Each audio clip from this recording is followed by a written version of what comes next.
الأوضة ستوديوس تقدم لكم. السلام عليكم ورحمة الله وبركاته. معكم محمد في فيديو جديد على قناة زملكاوي. اللهم صل وسلم وبارك على سيدنا محمد وعلى آله وصحبه أجمعين. اللهم صل وسلم وبارك على سيدنا محمد وعلى آله وصحبه أجمعين. بسم الله الرحمن الرحيم. معكم محمد في فيديو قناة زملكاوي. النهارده هنتكلم على يوم كروي طويل، يوم كروي كان كبير طبعا. يوم بدأ بالمصري وانتهى لسه من دقائق مع الإسماعيلية، وخصوصا الإسماعيلي.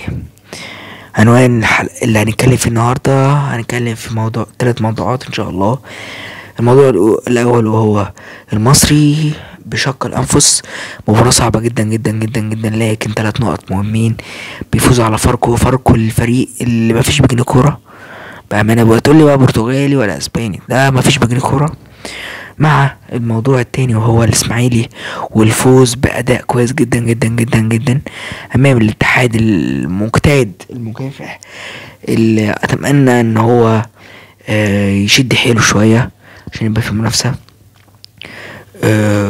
وعندك تالت موضوع وهو موبولولو.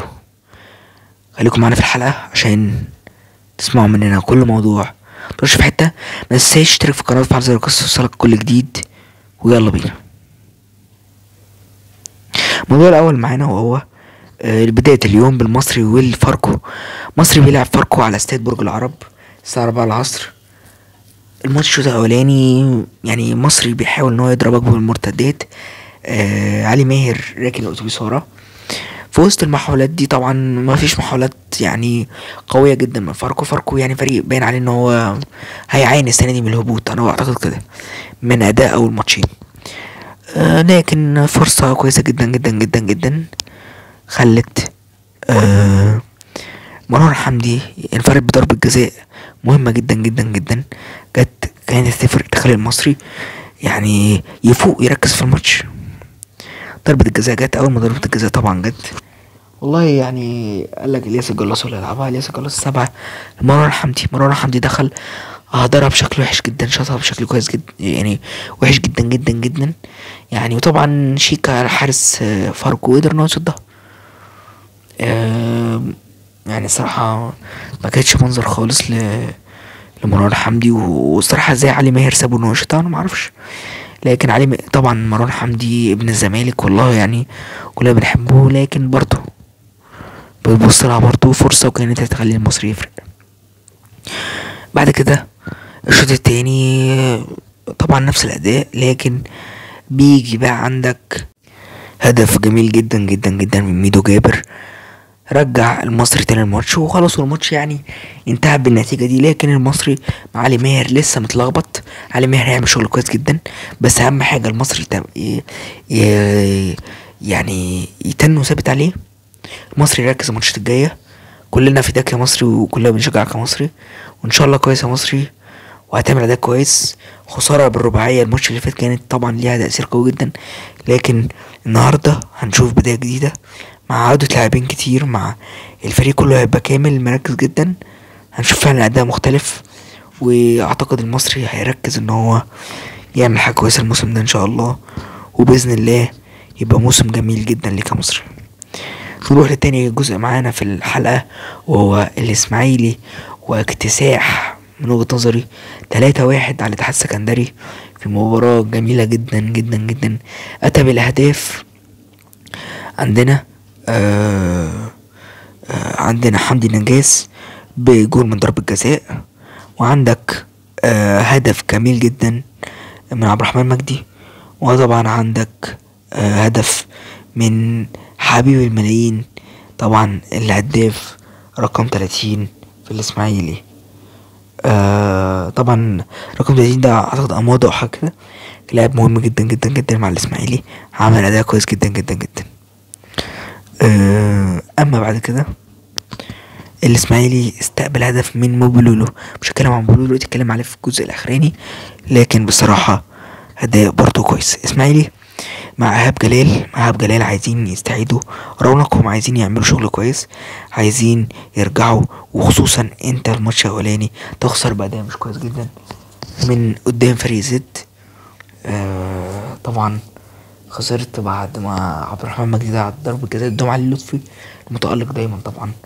وعندك خسرت ماتش يعني كان هيفرق معاك جدا، لكن التعادل ده كان هيخليك 4 نقط دلوقتي. لكن برضه الاسماعيلي يركز، الاسماعيلي يفوق، الاسماعيلي قدامه فرصة تاريخية السنة دي يعمل حاجة كويسة والله.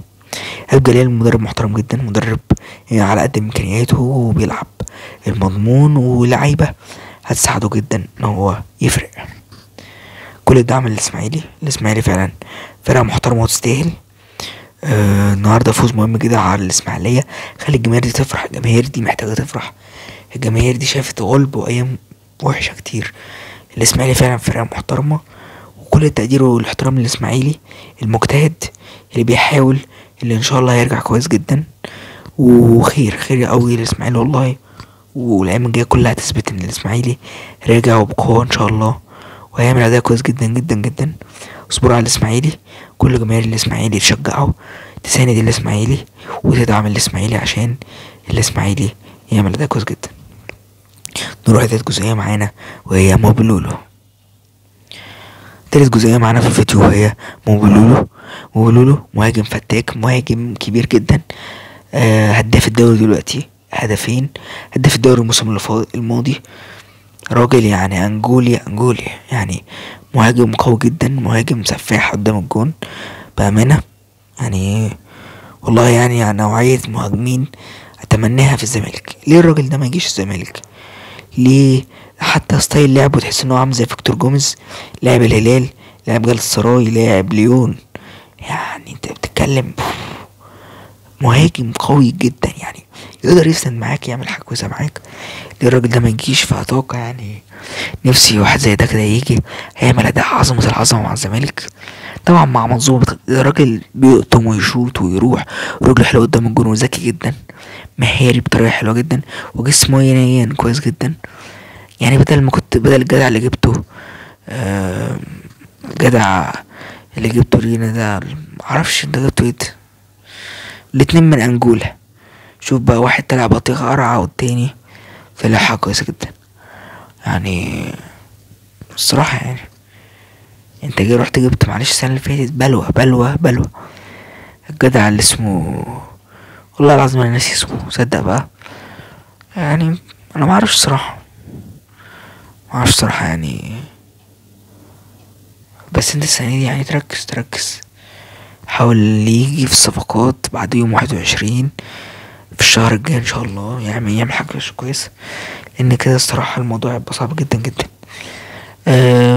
هضيف كده بقى حتة اخرانية، ركزوا النبي يا جماعة، عندنا ماتش قمة في الإثارة، عندنا ماتش نار يا جماعة والله نركز. يوم السبت ان شاء الله الساعة 7 الترقب، ماتش قوي جدا جدا جدا، مفيش يا جماعة في مجال للهزار.